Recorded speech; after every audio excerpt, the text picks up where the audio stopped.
Assalamualaikum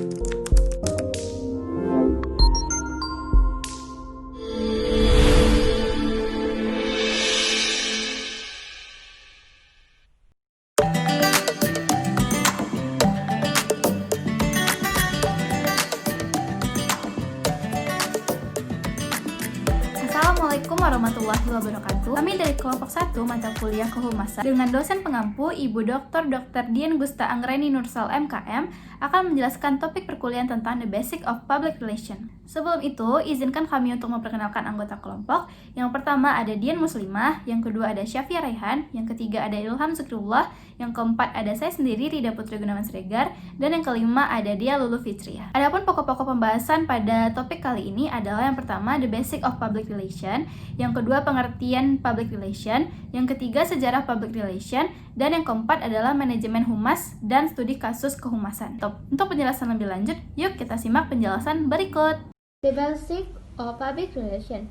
Public Relation adalah bidang berkaitan dengan pengolahan citra dan reputasi sebuah perusahaan atau organisasi di mata publik, di mana konsep dari PR sendiri terdiri dari berbagai aspek. Salah satu di antaranya yaitu public dan relation.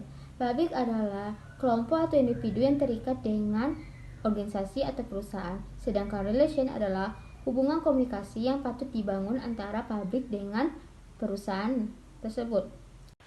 Tujuan dari public relation itu sendiri, yang pertama itu menciptakan definisi dari publik, yang kedua mendapatkan suatu kepercayaan dari publik, yang ketiga menciptakan suatu dorongan dari publik, yang keempat yaitu menciptakan kerjasama antara publik dengan perusahaan. Selanjutnya yaitu fungsi dan kegiatan utama dari public relation. Kalau dilihat dari fungsi, public relation ini berfungsi untuk mengetahui secara pasti dan mengevaluasi pendapat umum yang berkaitan dengan perusahaannya. Lalu public relation juga menasihati para eksekutif mengenai cara-cara menangani pendapat umum yang timbul. Lalu juga berfungsi untuk menggunakan komunikasi untuk mempengaruhi pendapat umum. Kalau dilihat dari kegiatan utama, public relation ini menjalankan program terencana dan berkesinambungan sebagai bagian dari manajemen organisasi. Lalu berurusan dengan hubungan antara organisasi dengan publiknya, lalu memantau pengetahuan, pendapat, sikap, dan perilaku di dalam dan di luar organisasi, lalu menganalisis pengaruh kebijakan, prosedur, dan tindakan pada publik. Selanjutnya kita masuk kepada pengertian public relation. Public relation ini bisa diartikan sebagai usaha yang direncanakan secara terus-menerus dengan sengaja guna membangun dan mempertahankan pengertian timbal balik antar organisasi dan masyarakat. Pendapat ini menunjukkan bahwa public relation dianggap sebuah proses atau aktivitas yang bertujuan untuk menjalin komunikasi antara organisasi dan pihak luar organisasi. Sejarah public relation. Sejarah di Indonesia. Pada sejarah di Indonesia ini melalui 4 periode.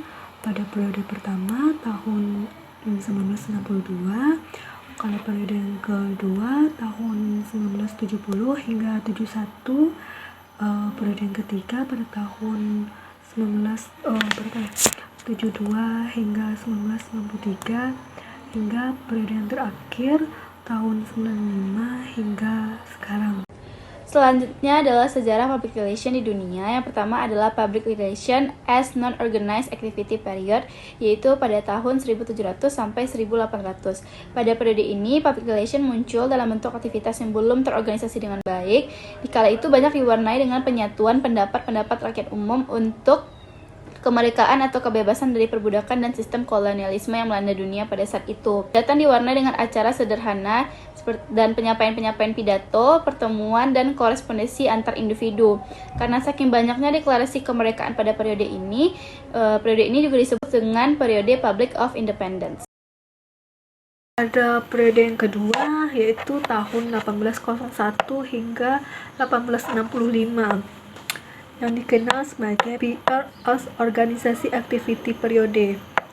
Nah, seiring dengan perkembangannya perkembangan teknologi, industri, keuangan, perdagangan, aktivitas PR pada periode ini mulai terorganisasi dengan baik. Yang ketiga pada periode tahun 1866 hingga tahun 1900, yang dikenal dengan PR profesional, yang mana aktivitas PR di sini berubah menjadi suatu kegiatan profesional karena perkembangan dari kemajuan teknologi tadi, industri gitu, dan meluasnya penggunaan listrik dan mesin pembakaran.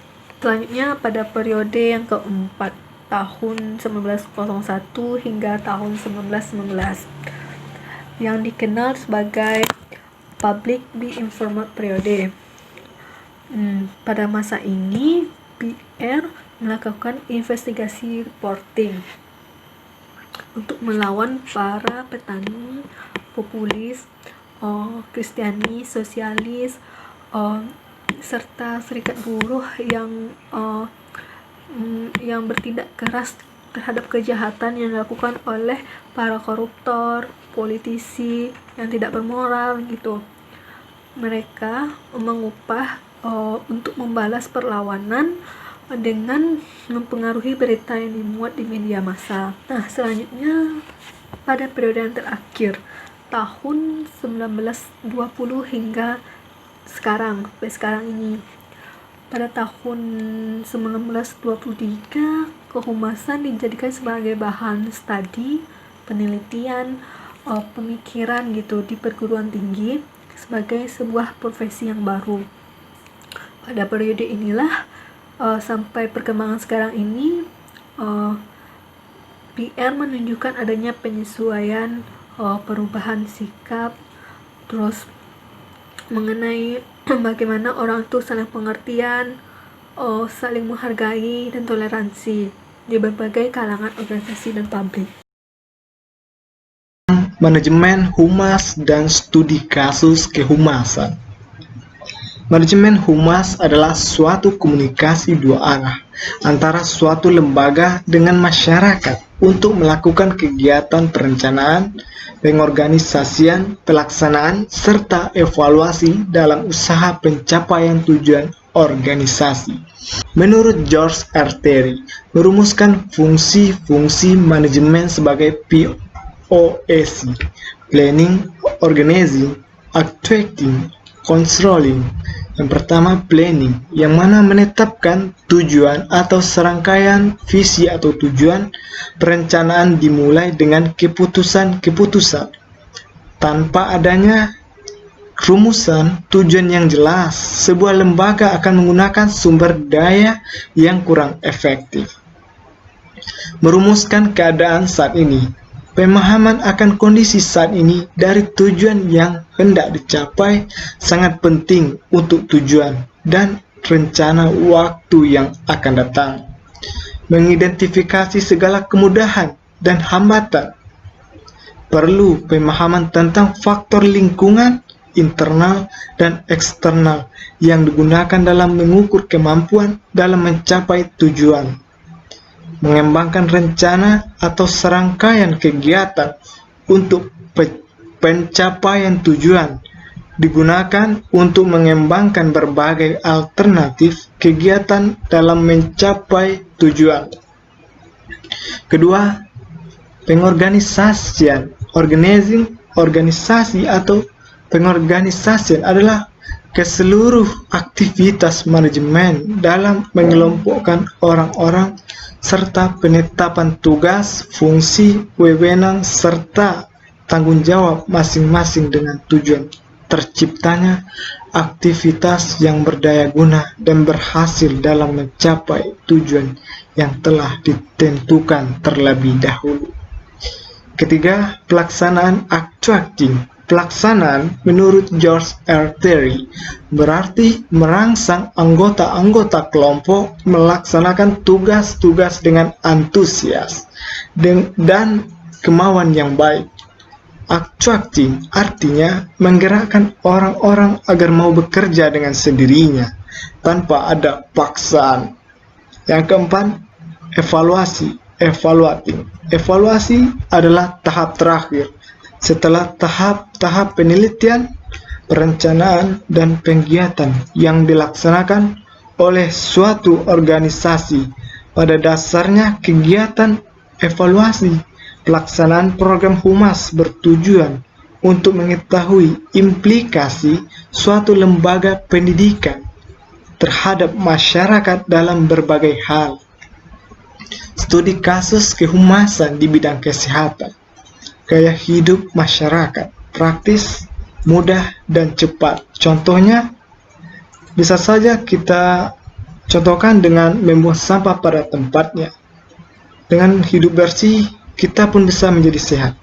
Sehingga menggunakan jasa orang lain dalam pelayanan dan adanya kualitas pelayanan, sehingga menimbulkan tingkat kepuasan pelanggan dan tujuan bersama.